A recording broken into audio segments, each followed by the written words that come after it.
Okay, before we dive in to understand what is threatening these creatures, it's important that we understand exactly what a sea angel is. Now, despite its name, a sea angel is not a fish, it's not a jelly, it's a mollusk, a relative of snails and clams. But where its cousins plod along on a foot, the sea angel has wings. These are actually modified lobes called parapodia, evolved to flap gracefully through open water. Most sea angels are only a few centimeters long, or less than an inch. They're nearly invisible, and their bodies are as clear as glass. Inside, as you can see on the screen now, you can glimpse a beating heart and a flickering gut. Their transparency, it's a survival trick. In the vast mid-water ocean, invisibility is the best defense. Seen up close though, they're hauntingly beautiful. Their gelatinous wings pulse slowly, almost hypnotically, giving them that angelic name. In some species, their bodies glow faintly with bioluminescence, like a drifting ember in the dark.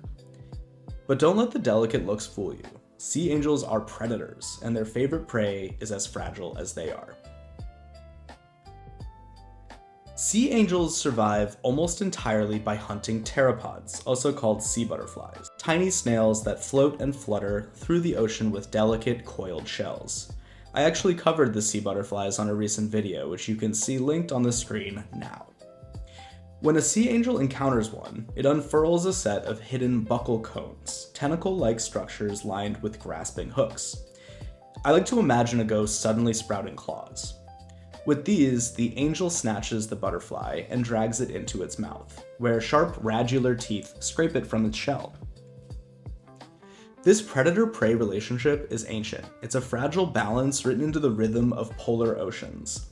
Sea butterflies swarm in incredible numbers, feeding fish, birds, whales, and of course, our sea angels. Without these sea butterflies, there can be no sea angels. And that exactly is where things start to unravel. Now, sea butterflies build their shells with aragonite, which is a form of calcium carbonate. But aragonite dissolves easily in acidic water. As humans pump carbon dioxide into the air, the ocean absorbs it. That extra CO2 reacts with seawater, lowering its pH and making it more acidic. The result is a term that you've probably heard before: ocean acidification. It's invisible, but it's deadly to creatures that rely on aragonite. We can already measure the damage. In some parts of the Arctic, sea butterfly shells are literally dissolving in real time. Their fragile spirals become pitted, thinned, riddled with holes. For sea angels, that's like watching their world evaporate. Their one food source is disintegrating. No butterflies means starvation.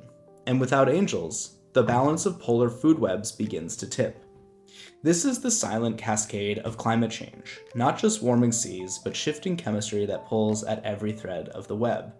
And make no mistake, climate change is caused by human activity.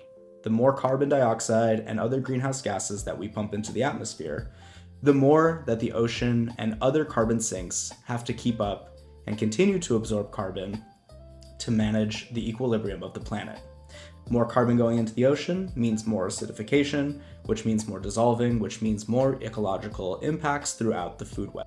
Now, why do sea angels matter? Well, it's tempting to dismiss them. After all, they're small, delicate, and seemingly insignificant.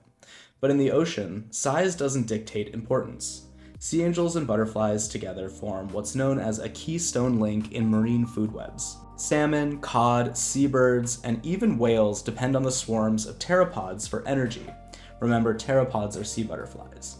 Without them, predators weaken, and without predators, entire fisheries, the livelihoods of people across the globe, not to mention the food that so many of us depend on, collapse. Sea angels themselves are also indicators. Their presence tells scientists about the health of mid-water ecosystems. If sea angels vanish, it's not just a species disappearing, it's a warning sign for the ocean itself. For all their importance, sea angels remain mysterious. Many live in polar seas, where studying them means braving sub-zero waters and months of darkness.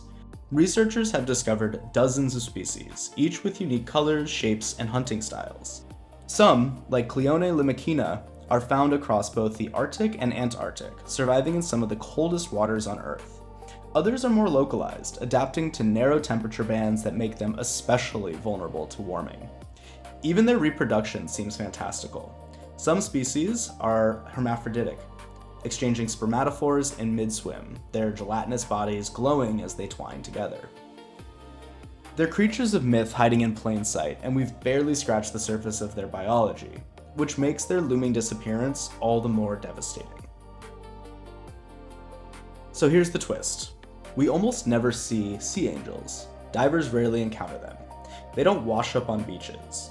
Most of us will live our whole lives without glimpsing one in the wild. And yet, our daily choices ripple into their world.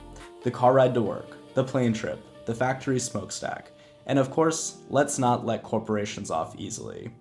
Most of the greenhouse gases being pumped into the environment are the result of corporate activity. Now, all of it adds up to the CO2 that drifts into the sea, tipping the balance of chemistry that has existed for millions of years. The tragedy of the sea angel is that we are erasing beauty we haven't even learned to appreciate. So picture it again, the black waters of the Arctic night. A delicate phantom, wings outstretched, beating slowly against the void. An angel, not of heaven, but of the sea. It drifts, fragile and beautiful, caught in forces it cannot fight. Its fate, like so many of the creatures of the deep, rests in our hands. Thank you so much for watching. My name is Ned, and this is The Curious Current. If you liked the video, please consider liking it, subscribing, and letting me know in the comments what you'd like to learn about next. I'm always interested in hearing from you.